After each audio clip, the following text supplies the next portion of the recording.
നമസ്കാരം. ഇന്നത്തെ കേരളത്തിലെ ഇലക്ട്രോണിക് വോട്ടിംഗ് യന്ത്രത്തിൽ കൃത്രിമം സാധ്യമെന്ന് വെളിപ്പെടുത്തൽ. ലണ്ടനിൽ നടത്തിയ പത്രസമ്മേളനത്തിൽ അജ്ഞാതനായ അമേരിക്കൻ ഹാക്കറാണ് ഞെട്ടിക്കുന്ന വെളിപ്പെടുത്തൽ നടത്തിയത്. കഴിഞ്ഞ ലോക്സഭാ തെരഞ്ഞെടുപ്പിൽ വോട്ടിംഗ് യന്ത്രങ്ങളിൽ കൃത്രിമം നടന്നതായും ഹാക്കർ അവകാശപ്പെട്ടു. പല രാഷ്ട്രീയ പാർട്ടികളും ഹാക്കിംഗിനായി തന്നെ സമീപിച്ചിട്ടുണ്ടെന്നും ഹാക്കർ വെളിപ്പെടുത്തി. ഉത്തർപ്രദേശ്, ഗുജറാത്ത് അടക്കം നിരവധി നിയമസഭാ തെരഞ്ഞെടുപ്പുകളിലും കൃത്രിമം നടന്നിട്ടുണ്ടെന്നും ഹാക്കർ പറയുന്നു. ന്യൂസ് ഡെസ്കിൽ നിന്ന് ജോയ് നായർ ചേരുന്നു. ജോയ്, എന്താണ് അദ്ദേഹം പറയുന്നത്? ഇന്ത്യയിൽ എവിടെയൊക്കെ ഇത്തരത്തിൽ ഹാക്കർ സഹായിച്ചു രാഷ്ട്രീയ പാർട്ടികളെ എന്നാണ് അദ്ദേഹം വാർത്താ സമ്മേളനത്തിൽ പറഞ്ഞിരിക്കുന്നത്? വിശദാംശങ്ങൾ. ധന്യ, ഇന്ത്യയിലെ വോട്ടിംഗ് മെഷീനുകൾ സുരക്ഷിതമല്ല എന്ന് വ്യക്തമാക്കുന്ന ദൃശ്യങ്ങളടക്കമാണ് ഈ ഹാക്കർ പുറത്തുവിട്ടിരിക്കുന്നത്. പ്രത്യേകിച്ചും ബ്രിട്ടനിലെ ഇന്ത്യൻ മാധ്യമപ്രവർത്തകരാണ് ഇത്തരമൊരു വാർത്താ സമ്മേളനത്തിന് വേദി ഒരുക്കിയത്. ആ വേദിയിൽ വെച്ചാണ് തത്സമയ ദൃശ്യങ്ങളടക്കമുള്ള വിശദാംശങ്ങൾ ഈ അമേരിക്കയിലെ ഹാക്കർ പുറത്തുവിട്ടിരിക്കുന്നത്.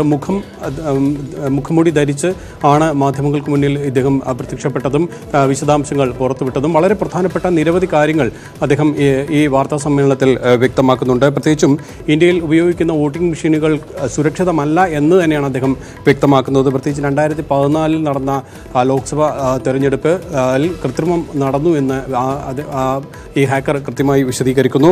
പ്രത്യേകിച്ചും പല രാഷ്ട്രീയ പാർട്ടികളും തന്നെ സമീപിച്ചതായും തിരിമറി നടക്കുന്നതിന് വേണ്ടി ഉള്ള കാര്യങ്ങൾ തന്നോട് പറഞ്ഞതായും നടത്തണമെന്ന് അടക്കമുള്ള കാര്യങ്ങൾ നിർദ്ദേശിച്ചതായും ഈ ഹാക്കർ വ്യക്തമാക്കുന്നുണ്ട്. ഉത്തർപ്രദേശ്, മഹാരാഷ്ട്ര അടക്കമുള്ള സംസ്ഥാനങ്ങളിൽ ഇത്തരം കൃത്രിമങ്ങൾ നടന്നു എന്നും ഈ ഹാക്കർ വ്യക്തമാക്കുന്നു.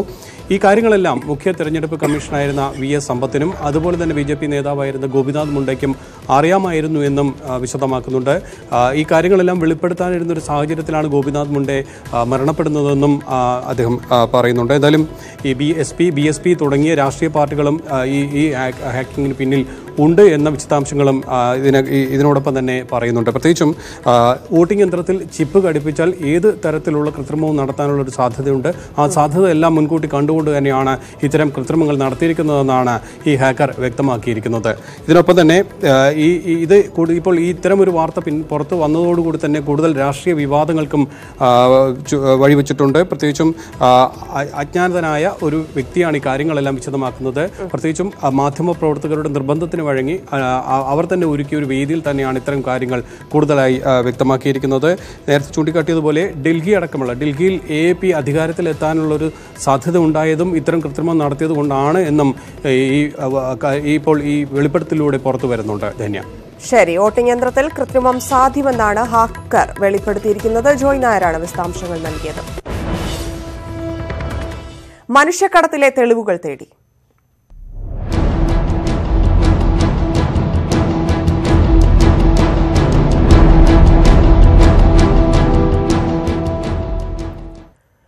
മുനമ്പം മനുഷ്യക്കടത്ത് കേസിൽ മറ്റൊരാൾ കൂടി പിടിയിൽ. ഡൽഹി അംബേദ്കർ നഗറിൽ താമസക്കാരനായ രവി സനൂപ് രാജയാണ് കേരള പോലീസ് സംഘത്തിന്റെ പിടിയിലായത്. കുടുംബാംഗങ്ങളെ മുനമ്പത്തുനിന്ന് ബോട്ടിൽ കയറ്റിയച്ച ശേഷം രവി ഡൽഹിയിൽ തിരിച്ചെത്തിയെന്ന വിവരത്തിന്റെ അടിസ്ഥാനത്തിലാണ് നടപടി.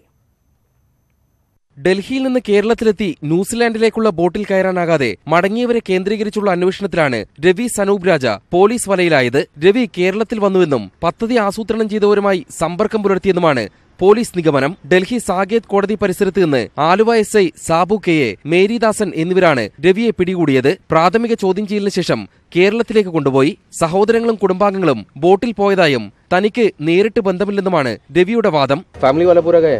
हां, मेरे तो फैमिली पूरी. कितना आदमी? मेरे तो भाई बहन सब चला गए. अच्छा, इस बोट में, इसी बोट में? हां, ठीक है. ये कहाँ गया है? न्यूजीलैंड गए? हां, न्यूजीलैंड. अच्छा, वो पहुंच गया? कुछ कोई खबर मिला है वहां से? नहीं, अभी तो कुछ पता नहीं सर, पहुंचे तो कुछ खबर नहीं है. 21 പിടിച്ചുപറി മോഷണ കേസുകളിൽ പ്രതിയാണ് രവി. അംബേദ്കർ നഗർ കേന്ദ്രീകരിച്ച് പ്രവർത്തിക്കുന്ന മാലമോഷണ സംഘവുമായി ബന്ധപ്പെട്ടാണ് ഈ കേസുകൾ. രവിയെയും പ്രഭുവിനെയും ഒരുമിച്ചിരുത്തി ചോദ്യം ചെയ്യാനാകും ഇനി അന്വേഷണ സംഘത്തിന്റെ ശ്രമം. ഇതിലൂടെ ശ്രീകാന്ത്, രവീന്ദ്ര, ശാന്തകുമാർ, ശിവപാൽ എന്നീ മുഖ്യ ആസൂത്രകരുടെ വിവരങ്ങൾ ലഭ്യമാക്കാമെന്നാണ് കണക്കുകൂട്ടൽ. ബോട്ടിൽ പോകാനാകാതെ ഡൽഹിയിൽ തിരിച്ചെത്തിയ 19 പേരിൽ 2 പേർ പിടിയിലായതോടെ മറ്റുള്ളവർ അംബേദ്കർ നഗർ കോളനിയിൽ നിന്ന് മാറി നിൽക്കുകയാണ്. ക്യാമറമാൻ ബിനു ബേസിലിനൊപ്പം M ഉണ്ണികൃഷ്ണൻ, ന്യൂസ് 18, ഡൽഹി. ന്യൂസിലാൻഡിലേക്ക് കടത്തിയവരിൽ 12 ദിവസം പ്രായമായ കുട്ടിയും യാത്രയ്ക്കായി കൊച്ചിയിലെത്തിയ ശേഷം പ്രസവിച്ച ഡൽഹി സ്വദേശിനിയുടേതാണ് കുട്ടി. ചോറ്റാനിക്കര ആശുപത്രിയിലെ ജനനരേഖകളും കുടുംബം ചികിത്സ തേടിയതിന്റെ ദൃശ്യങ്ങളും ന്യൂസ് 18 ലഭിച്ചു.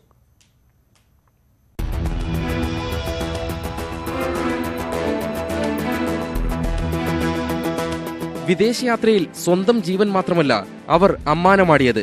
പിറന്ന ദിവസങ്ങൾ മാത്രമായ കുഞ്ഞുങ്ങളെയുമാണ് ദുരിതയാത്രയ്ക്ക് ഒപ്പം കൂട്ടിയത്.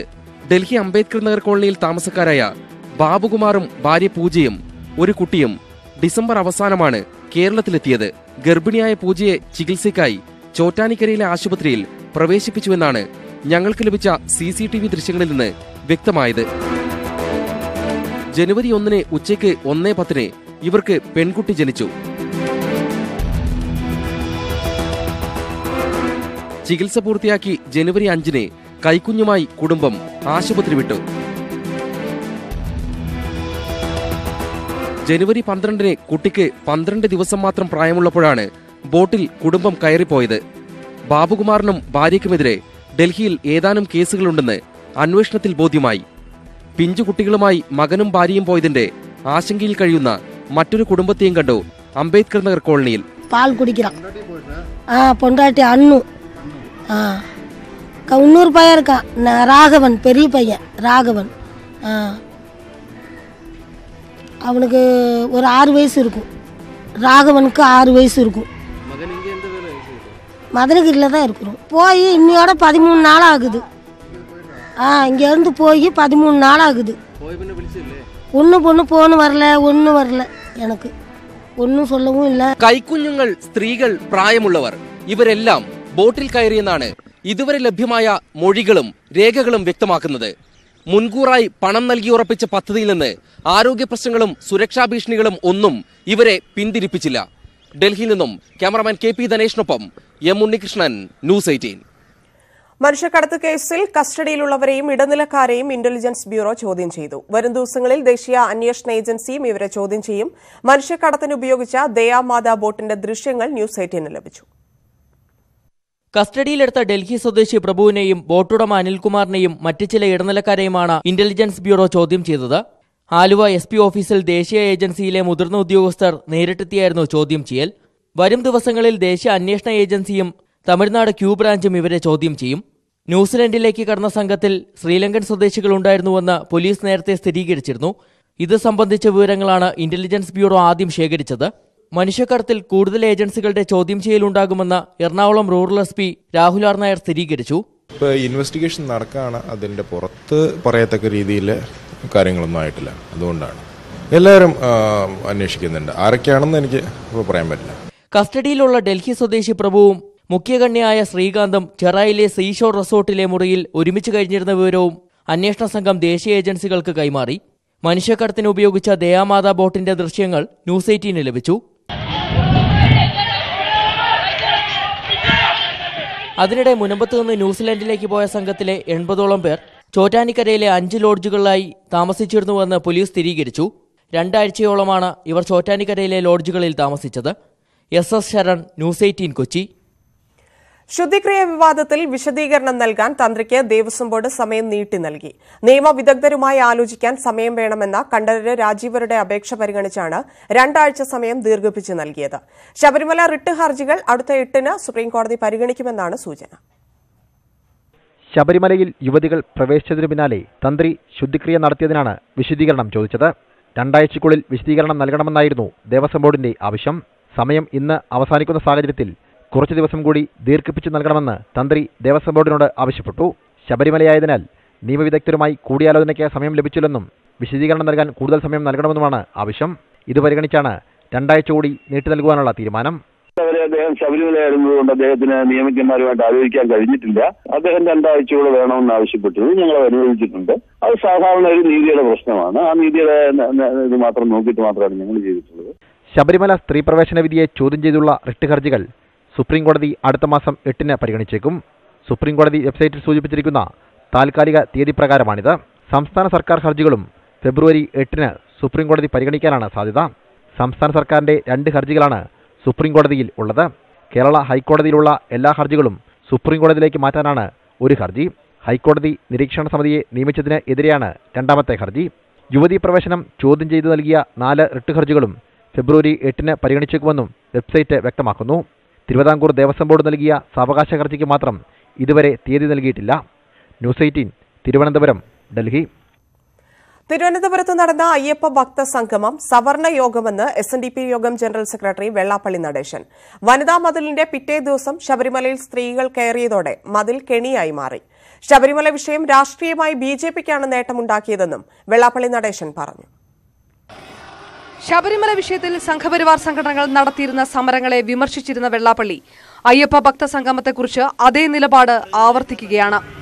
ഒരു സവർണ ഐക്യം അവിടെ ഊരിത്തിരിഞ്ഞ് കണ്ടു എന്ന് പറയുന്നതായിരിക്കും ഒരു സത്യം. വനിതാ മതിൽ നടന്ന ദിവസം മാത്രം വിജയിച്ച പരിപാടിയാണ്. തൊട്ടടുത്ത ദിവസം ശബരിമലയിൽ സ്ത്രീ പ്രവേശനം നടന്നതോടെ അത് പൊളിഞ്ഞുപോയി. വനിതാ മതിൽ കെണിയല്ലായിരുന്നു, കാര്യം നന്നായി, പക്ഷേ അന്ത്യം പിറ്റേ ദിവസം അത് പൊളിഞ്ഞുപോയി. ശബരിമല വിഷയത്തിലെ രാഷ്ട്രീയ പോരാട്ടം കേരളത്തിൽ നടക്കുന്നതിനിടെ ഇതിന്റെ നേട്ടം കൊയ്തത് ആരെന്ന ചോദ്യത്തിന് വെള്ളാപ്പള്ളിക്ക് ഉത്തരമുണ്ട്. ഇതുവരെ ഇടത് നിലപാടിനൊപ്പം ചേർന്ന് നിന്ന വെള്ളാപ്പള്ളി ഇക്കാര്യത്തിൽ BJPയാണ് വിജയിയെന്ന് പ്രഖ്യാപിക്കുന്നു. ഗുണമാർക്ക് കിട്ടുമെന്ന് പറഞ്ഞാൽ ഒരുപക്ഷെ ഇപ്പോ ഇതുവരെ മുന്നിൽ കയറാൻ സാധിച്ചത് BJPക്ക് തന്നെയാണ്. ശബരിമല വിഷയത്തിൽ സുപ്രീംകോടതിയിലടക്കം കഴിഞ്ഞ ദിവസങ്ങളിലുണ്ടായ സംഭവങ്ങളെയും വിമർശിക്കുകയാണ് വെള്ളാപ്പള്ളി. പക്ഷേ സർക്കാരല്ല, സർക്കാരിന്റെ ഉപദേശികളാണ് ഇതിന് കാരണമെന്നാണ് വെള്ളാപ്പള്ളിയുടെ അഭിപ്രായം. ന്യൂസ് 18 കോട്ടയം. അമൃതാനന്ദമയെ അപമാനിച്ച കോടിയേരി ബാലകൃഷ്ണനെതിരെ കേസെടുക്കണമെന്ന് കൊടിക്കുന്നിൽ സുരേഷ് MP. ആത്മീയ നേതാവിനെ അധിക്ഷേപിച്ചത് ശരിയല്ല. പരാമർശം പിൻവലിച്ച് മാപ്പ് പറയാത്ത പക്ഷം CPM കോടിയേരിയിൽ നിന്ന് വിശദീകരണം ചോദിക്കണമെന്നും കൊടിക്കുന്നിൽ സുരേഷ് MP ആവശ്യപ്പെട്ടു. കോടിയേരി ബാലകൃഷ്ണനെതിരെ കേസെടുക്കണമെന്ന് ഞങ്ങൾ ആവശ്യപ്പെടുകയാണ്. കോടിയേരി ബാലകൃഷ്ണൻ ഇന്നലെ മാതാ അമൃതാനന്ദമയ്ക്കെതിരെ നടത്തിയ പ്രസ്താവന ഒരിക്കലും കോടിയേരി ബാലകൃഷ്ണനെ പോലെയുള്ള ഒരു രാഷ്ട്രീയ നേതാവിൽ നിന്ന് ഉണ്ടാകാൻ പാടില്ലാത്തതാണ്. മാതാ അമൃതാനന്ദമയെ ഇതിനു മുമ്പും മാർക്സിസ്റ്റ് പാർട്ടി ആക്ഷേപിച്ചിട്ടുണ്ട്. അവർക്കെതിരായി വളരെ മോശമായ രീതിയിലുള്ള പലതരത്തിലുള്ള കഥകൾ പ്രചരിപ്പിച്ചിട്ടുണ്ട്. ഇത് മാർക്സിസ്റ്റ് പാർട്ടിയുടെ ഒരു സ്ഥിരം ശൈലിയാണ്. ആരാധനാലയങ്ങളിലെ വിശ്വാസകാര്യങ്ങളിൽ ഇടപെടാൻ കോടതിക്ക് അവകാശമില്ലെന്ന് BJP ദേശീയ നിർവാഹക സമിതി അംഗം PK കൃഷ്ണദാസ്. ശബരിമലയിൽ പ്രായഭേദമില്ലാതെ യുവതികൾക്ക് പ്രവേശിക്കാമെന്ന സുപ്രീംകോടതി വിധി ശരിയല്ലെന്നും അദ്ദേഹം പറഞ്ഞു. അനുബന്ധപ്പെട്ട ഹർജികൾ നിലനിൽക്കെയാണ് സ്ത്രീ പ്രവേശനത്തിന് സർക്കാർ ശ്രമിച്ചതെന്നും അദ്ദേഹം തിരുവനന്തപുരത്ത് പ്രതികരിച്ചു.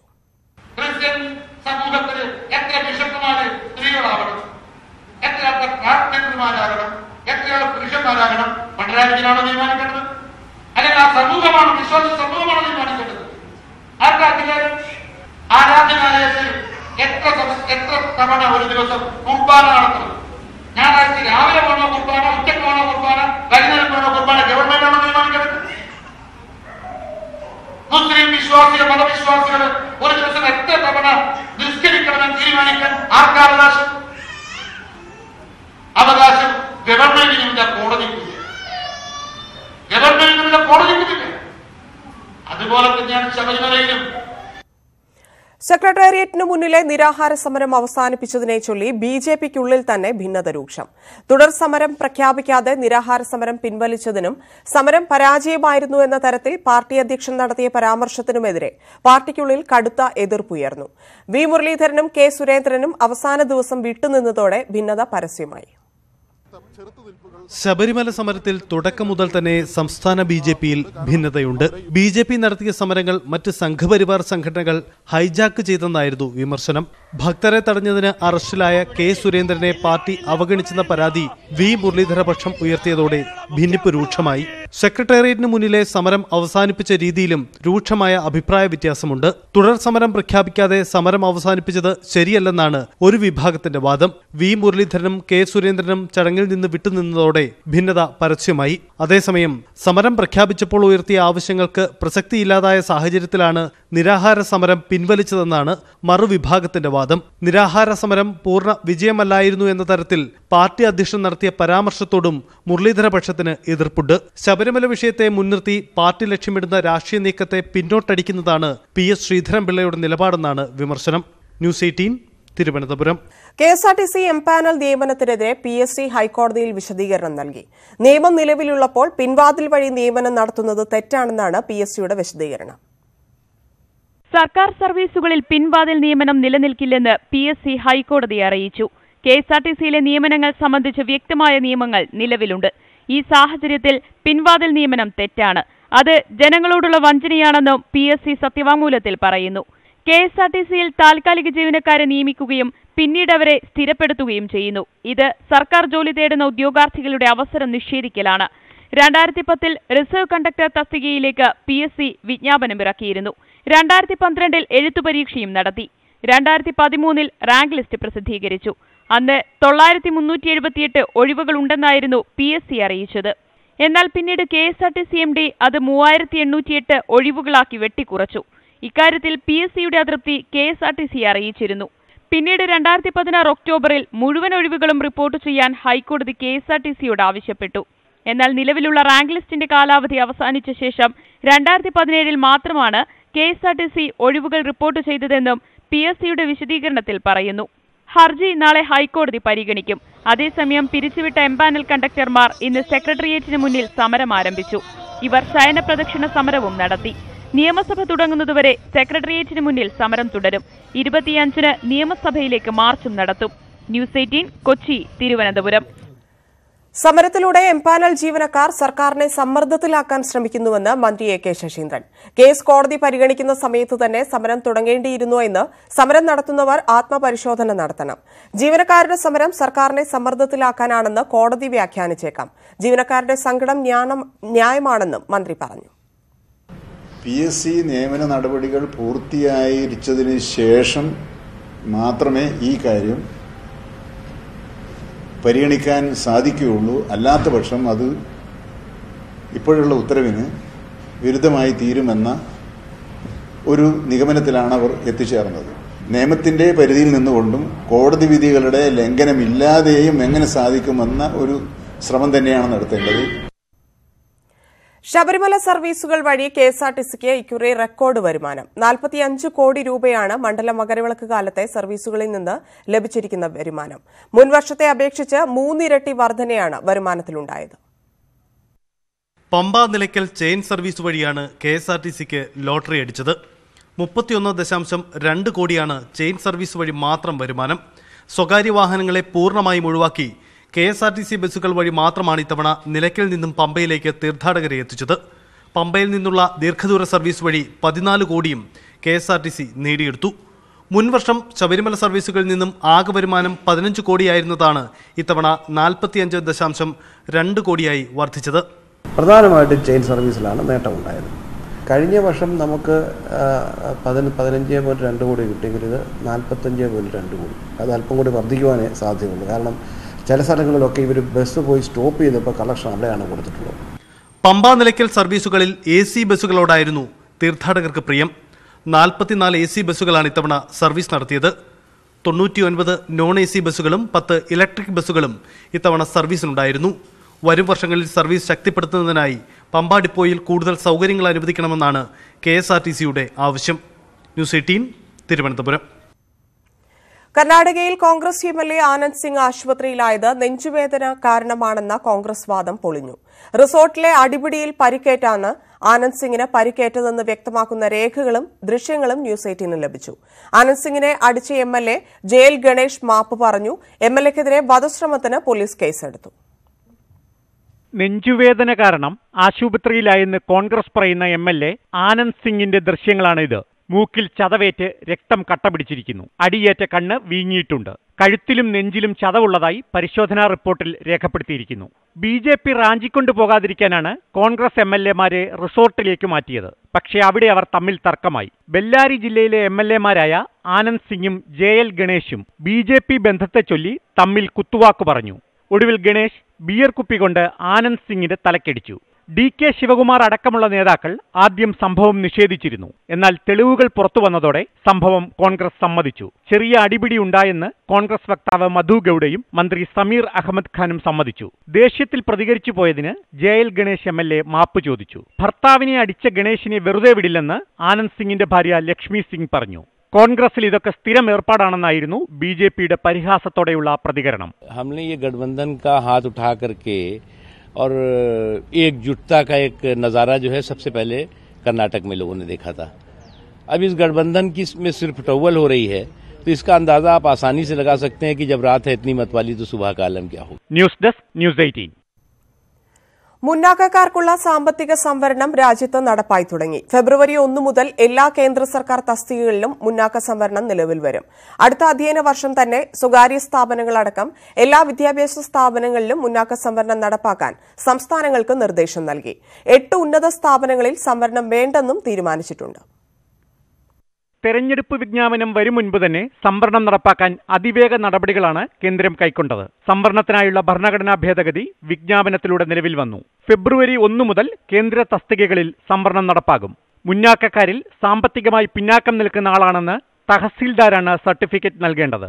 5 ഏക്കർ വരെ കൃഷിഭൂമിയുള്ള 1000 ചതുരശ്ര അടിയിൽ കുറഞ്ഞ വീടുള്ളവർക്ക് സർട്ടിഫിക്കറ്റ് ലഭിക്കും. വാർഷിക വരുമാനം 8 ലക്ഷത്തിൽ കൂടരുത്. വിദ്യാഭ്യാസ സ്ഥാപനങ്ങളിൽ 2019-20 അധ്യയന വർഷം തന്നെ സംവരണം നടപ്പാക്കാൻ സംസ്ഥാനങ്ങളോടും കേന്ദ്രം നിർദ്ദേശിച്ചു. Government has decided to implement 10% EBC quota right from this academic year 2019-2020. This will be done without disturbing the SC, ST, OBC reservations. SC, ST, OBC reservations will be kept intact. ന്യൂനപക്ഷ സ്ഥാപനങ്ങളിലും 8 ഉന്നത സ്ഥാപനങ്ങളിലും സംവരണം വേണ്ടെന്നും തീരുമാനിച്ചിട്ടുണ്ട്. കേരളത്തിൽ തിരുവനന്തപുരത്തുള്ള space physics ലബോറട്ടറിയാണ് സംവരണം ബാധകമല്ലാത്ത ഉന്നത സ്ഥാപനം. കേന്ദ്ര സർവകലാശാലകളോട് സംവരണത്തിനായി സീറ്റുകൾ കൂട്ടാൻ ആവശ്യപ്പെട്ടു.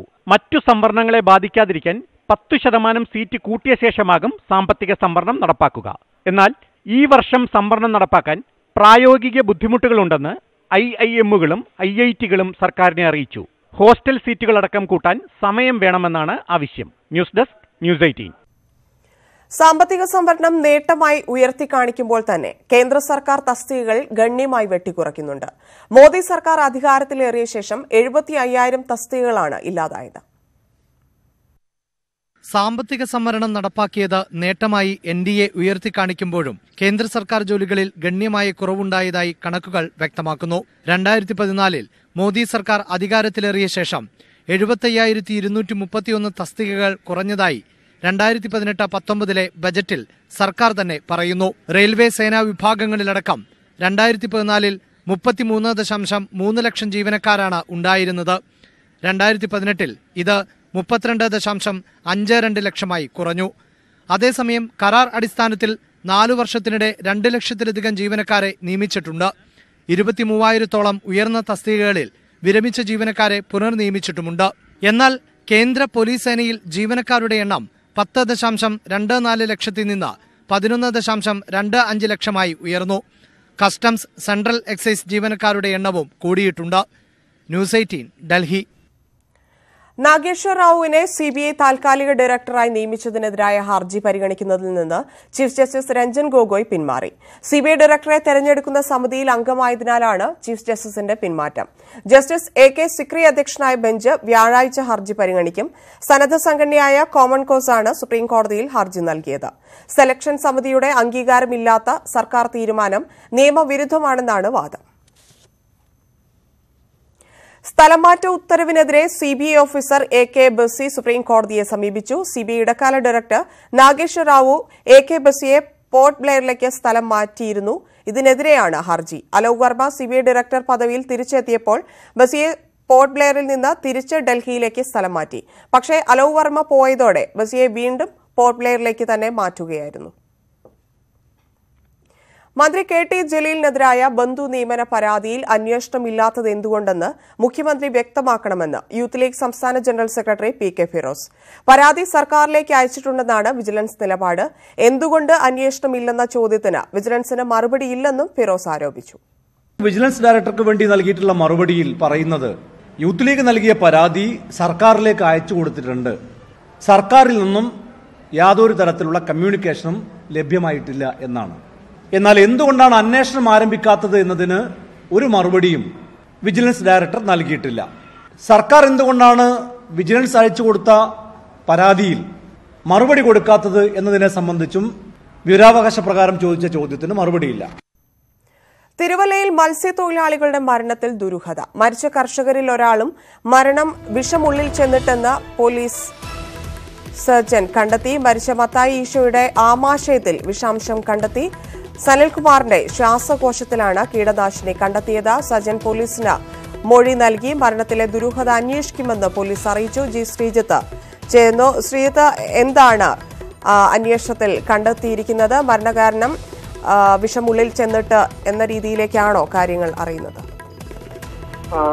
ധന്യ, ഇതിൽ ഒരാളുടെ മരണം സംബന്ധിച്ചാണ് അത്തരത്തിലൊരു ദുരൂഹത ഉണ്ടായിരിക്കുന്നത്. അതായത് രണ്ടുപേർ, സനിൽകുമാറും മത്തായി ഈശോയുമാണ് മരിച്ചത്. ഇതിൽ മത്തായി ഈശോയുടെ ആമാശയത്തിൽ വിഷാംശം കണ്ടെത്തി എന്നുള്ളതാണ് പോലീസ് സർജൻ നൽകിയിരിക്കുന്നത്. പോസ്റ്റ്മോർട്ടം നടത്തിയ പോലീസ് സർജൻ നൽകിയിരിക്കുന്ന മൊഴി. അതായത് ഒരുപക്ഷെ വിഷം കഴിച്ചതാകാം മരണത്തിന് കാരണം എന്ന ഒരു പ്രാഥമിക നിഗമനമാണ് ഇപ്പോൾ എത്തിയിരിക്കുന്നത്. എന്തായാലും ശാസ്ത്രീയ പരിശോധനകൾ കൂടുതൽ ആന്തരാവയവങ്ങളുടെ മറ്റും പൂർത്തിയാകേണ്ടതുണ്ട്. പക്ഷെ പ്രാഥമികമായി നൽകുന്ന വിവരപ്രകാരം ഇങ്ങനെയാണ് കണ്ടെത്തൽ. പക്ഷെ സനിൽകുമാറിന്റെ ശ്വാസകോശത്തിൽ തന്നെയാണ് കീടനാശിനിയുടെ അംശം കണ്ടെത്തിയത്. അതായത് ശ്വസിക്കുന്നത് വഴി തന്നെയായിരിക്കാം സനിൽകുമാറിന്റെ മരണം സംഭവിച്ചത്. എന്തായാലും ഇക്കാര്യത്തിൽ തിരുവല്ല പോലീസ് അന്വേഷണം ആരംഭിച്ചിട്ടുണ്ട്. ഈ മരണത്തിലെ ദുരൂഹത കൂടുതൽ അന്വേഷണത്തിലൂടെ പുറത്ത് കൊണ്ടുവരാനാണ് അവരുടെ ശ്രമം. ഈ മത്തായി ഈശോയുടെ ബന്ധുക്കളെയും മറ്റും അവരോട് വിവരങ്ങൾ തിരക്കിയ ശേഷമായിരിക്കും ഇക്കാര്യത്തിൽ കൂടുതൽ ദുരൂഹത നീങ്ങുന്നത് അടക്കമുള്ള കാര്യങ്ങളിലേക്ക് സംഭവങ്ങൾ എത്തുക. ശരി ശ്രീജിത്ത്. തിരുവല്ലയിൽ കീടനാശിനി പ്രയോഗിച്ച് കർഷകൻ മരിച്ച സംഭവത്തിൽ അന്വേഷണം വേണമെന്ന് പ്രതിപക്ഷ നേതാവ് രമേശ് ചെന്നിത്തല. മരിച്ച സനിൽകുമാറിന്റെയും മത്തായി ഈശോയുടെയും വീടുകൾ ചെന്നിത്തല സന്ദർശിച്ചു. കീടനാശിനി തളിക്കുന്നതിനിടെ 2 കർഷകർ മരിച്ചത് കൃഷിവകുപ്പിന്റെ അനാസ്ഥ മൂലമാണെന്ന് ആരോപണമുയർന്നിരുന്നു. സ്ഥലത്ത് കൃഷി ഓഫീസർ പോലും ഇല്ലാത്തത് ചൂണ്ടിക്കാട്ടിയായിരുന്നു പ്രതിപക്ഷ ആരോപണം. ഇതിന് പിന്നാലെയാണ് പ്രതിപക്ഷ നേതാവ് രമേശ് ചെന്നിത്തല മരിച്ച കർഷകരുടെ വീട്ടിലെത്തിയത്. സംഭവത്തിൽ സമഗ്ര അന്വേഷണം വേണമെന്ന് അദ്ദേഹം ആവശ്യപ്പെട്ടു. മരിച്ച സനലിന്റെ കുടുംബത്തിന് വീട് വയ്ക്കുന്നതിനായി 4 ലക്ഷം രൂപ സഹായം നൽകും. കൃഷിവകുപ്പ് ഇക്കാര്യത്തിൽ ഉണ്ടായിരിക്കുന്ന അനാസ്ഥ വളരെ ഗുരുതരമാണ്. ഇതിനെപ്പറ്റി സമഗ്രമായ ഒരു അന്വേഷണം നടത്താൻ ഞാൻ മന്ത്രി VS സുനിൽകുമാറുമായിട്ട് ഇപ്പോൾ ഫോണിൽ സംസാരിച്ചു. അദ്ദേഹം ഇവിടെ സന്ദർശിക്കാമെന്ന് പറഞ്ഞു. ഇതിനെപ്പറ്റി സമഗ്രമായ ഒരു അന്വേഷണം നടക്കണം. കീടനാശിനി വിഷം അമിതമായി ശ്വസിച്ചതാണ് മരണകാരണമെന്നാണ് പോസ്റ്റ്മോർട്ടം റിപ്പോർട്ട്. സംഭവത്തെക്കുറിച്ച് കൃഷിവകുപ്പ് അന്വേഷണം നടത്തുന്നുണ്ട്. ന്യൂസ് 18 തിരുവല്ല. കോടികളുടെ നിക്ഷേപ തട്ടിപ്പ് നടത്തിയ ഹീര ഗ്രൂപ്പിനെ കോഴിക്കോട്ട് പരിചയപ്പെടുത്തിയത് ഉത്തരേന്ത്യൻ സ്വദേശി. കോഴിക്കോട് ദീർഘകാലം മാർബിൾ വ്യവസായം നടത്തിയിരുന്ന രാജസ്ഥാൻ സ്വദേശി സുലൈമാനാണ് ഹീര ഗ്രൂപ്പിനെ കോഴിക്കോടിന് പരിചയപ്പെടുത്തുന്നത്. സാമ്പത്തിക തട്ടിപ്പിൽ കമ്പനി പൂട്ടിയതോടെ സുലൈമാൻ നാടുവിട്ടു. ആദ്യകാല നിക്ഷേപകരെ സുലൈമാന്റെ സൌഹൃദം മുതലാക്കിയാണ് ഹീര ഗ്രൂപ്പ് വലയിലാക്കിയത്. 2013 ജനുവരിയിലാണ് ഹീര ഗ്രൂപ്പിന്റെ കേരളത്തിലെ ആദ്യ ഓഫീസ് ഹീര ഗോൾഡ് എക്സിം എന്ന പേരിൽ കോഴിക്കോട് MK റോഡിൽ പ്രവർത്തനം ആരംഭിക്കുന്നത്. ഇതിനു മുൻപ് തന്നെ ഹീരയുമായി ബന്ധപ്പെട്ടവർ കോഴിക്കോട്ട് എത്തിയിരുന്നതായാണ് ലഭിക്കുന്ന വിവരങ്ങൾ. പലിശരഹിത ലാഭവിഹിതം എന്ന പേരിൽ ഇസ്ലാം മതവിശ്വാസികളുടെ വിശ്വാസം ആർജിക്കുകയായിരുന്നു ആദ്യപടി.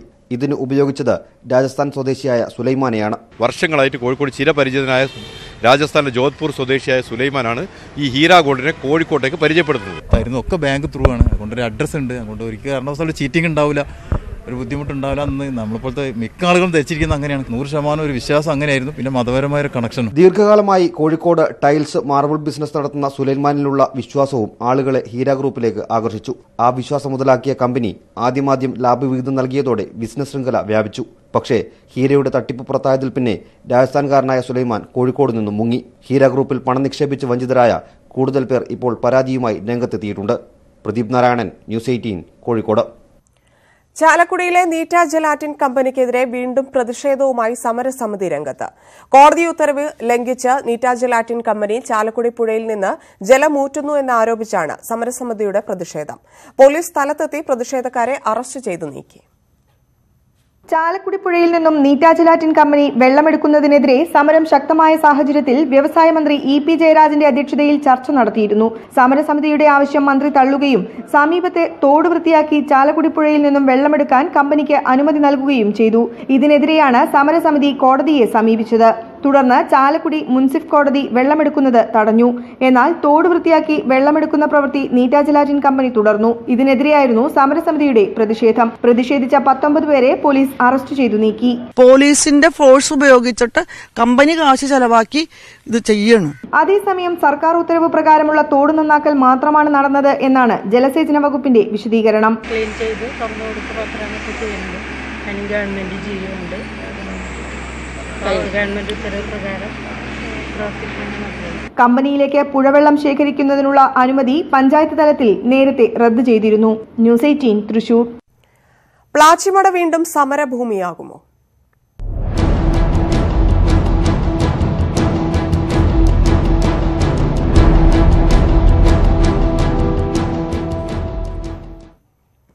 പ്ലാച്ചിമട ട്രിബ്യൂണൽ ബിൽ യാഥാർത്ഥ്യമാകാത്തതിനെതിരെ വീണ്ടും പ്രതിഷേധത്തിനൊരുങ്ങി സമരസമിതി.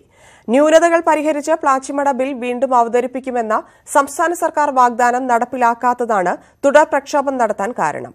ഇക്കാര്യങ്ങൾ ചർച്ച ചെയ്യാൻ ഈ മാസം 24-ന് സമരസമിതി യോഗം ചേരും. പ്ലാച്ചിമട ട്രിബ്യൂണൽ ബിൽ രാഷ്ട്രപതി അംഗീകരിക്കാത്ത സാഹചര്യത്തിൽ ന്യൂനതകൾ പരിഹരിച്ച് പുതിയ ബിൽ പാസാക്കുമെന്നായിരുന്നു സംസ്ഥാന സർക്കാർ വാഗ്ദാനം.